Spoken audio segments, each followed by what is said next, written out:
Hello, friends. The 11th of September 2001. A horrifying day that shook America to the core. A day that perhaps changed the world forever. Even after 20 years, the effects of this day can be seen in your daily life. You won't believe it how this day has impacted your life. Come, let's try to understand it in today's video. Today, our fellow citizens, our way of life, our very freedom came under attack. Oh my God. In a series of deliberate and deadly terrorist acts. Of the Pentagon. Now this is what it looked like moments ago. My God. Friends, show in this video all the information is only for education purpose, which I have told from the experience of internet and many newspaper and many specialists that why 9/11 attack happened, and because of that what changes happened in the whole world. Then watch this video completely.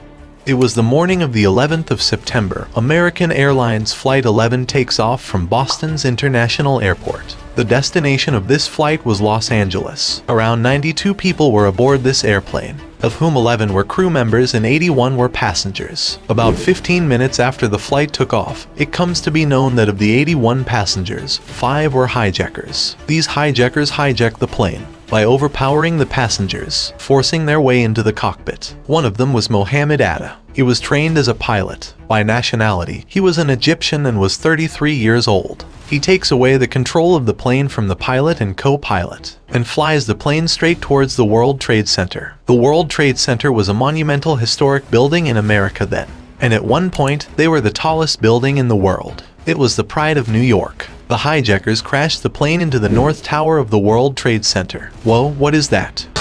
Somebody hit the World Trade Center or the... It's a Trade Center. World Trade Center. It's 8:52 here in New York. I'm Bryant Gumbel. We understand that there has been a plane crash on the southern tip of Manhattan. You're looking at the World Trade Center. This crash took place in the morning at 8:46 a.m.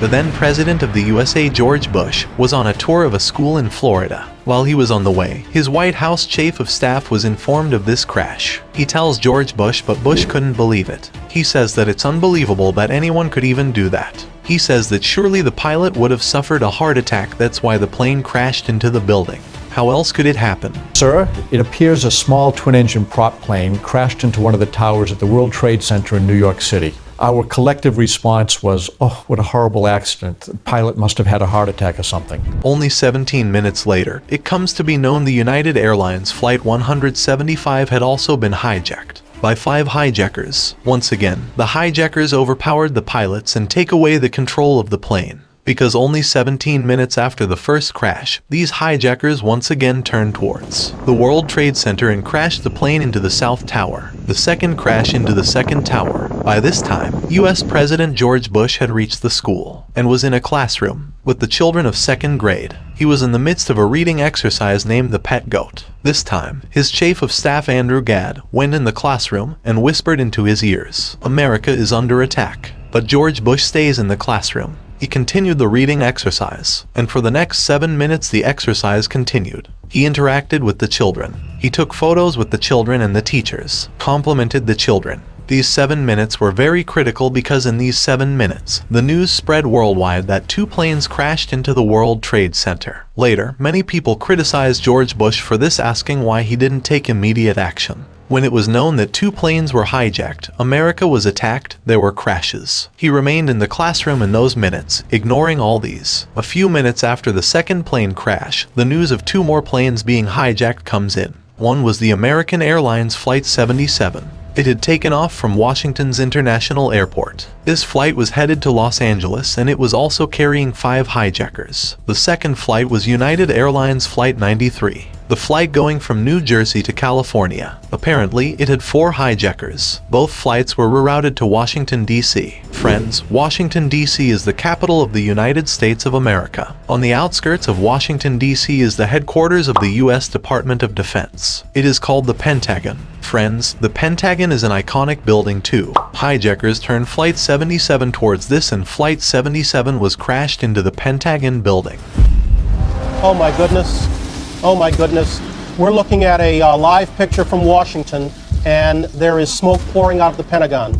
It would appear that there has been another major explosion this one in the nation's capital. At this point in time, after the third crash, the entire airspace of the United States was shut down. All the airplanes in the air were ordered to land at their nearest airport. The third crash into the Pentagon building took place at 9:37 a.m. Because of this, a significant portion of the Pentagon gets destroyed. At 9:59 a.m., due to the plane crash into the South Tower, the whole building had caught on fire. Because of the fire and the crash, the structure of the building had weakened. And at this time, the entire building collapsed. The South Tower fell. About 9:30 this morning. And this is the collapse. We're showing you, this is the collapse, ladies and gentlemen, on videotape. The collapse that just happened. Unbelievable.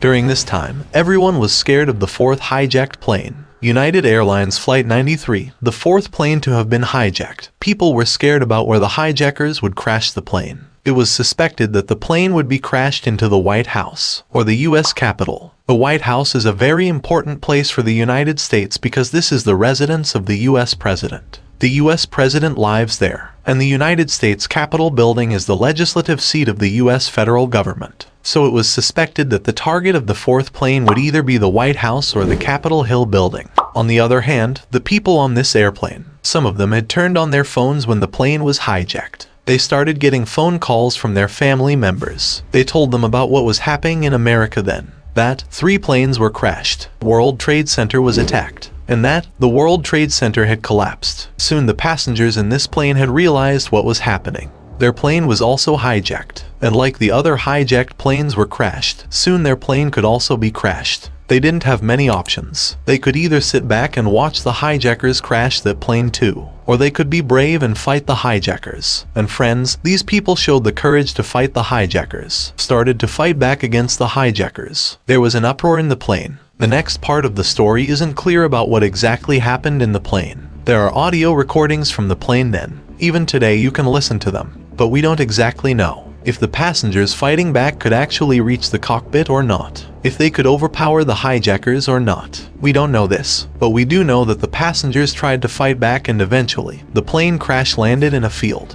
In an empty field. One thing is certain: because of the bravery of the passengers, the lives of many people were saved. At 10:28 a.m., the North Tower of the World Trade Center collapsed as well. By the time this horrific morning turned into noon for America, it is revealed that a total of more than 3,000 people had died across the incidents, and more than 6,000 people were injured. Several were killed in the Pentagon, several in the World Trade Center, and several people that were present in the planes. It's suspected that Osama bin Laden and the terrorist group Al-Qaeda were behind this attack. But a few days after this 9/11 attack, Osama bin Laden releases a statement, saying that he is not responsible for it. He denies any responsibility. But in the 2004 US elections, about 3 years after this incident, a public tape recording is published by Osama bin Laden, where he acknowledges the attack and takes responsibility for it. Osama justifies it by saying that there were several motivations of Al-Qaeda behind carrying out these attacks. The interference of the US in the Middle East, the US supporting Israel, supporting the actions against the Muslims in Lebanon, supporting Russia in crimes against Muslims in Chechnya, sanctions that had been declared by the US against Iraq, the US collaboration with Saudi Arabia, sending its troops to Saudi Arabia. Osama lists down several reasons, saying that was why they attacked America, that they were basically trying to teach a lesson to America. The main conclusion of all the reasons was that they were doing so because the Muslims were being abused. Remember this point because, in the next part of the story, there is an important lesson about this. The 9/11 Commission report names a Pakistani terrorist called Sheikh Mohammed to be the principal architect of these attacks. This person was involved in the 1993 World Trade Center bombing as well. He, along with 4 other accused people, were put in the Guantanamo Bay jail. He is still there undergoing trial. On the other hand, Osama bin Laden is finally killed in May 2011. But perhaps here it is very important to know that, how did these attacks affect the lives of a common man?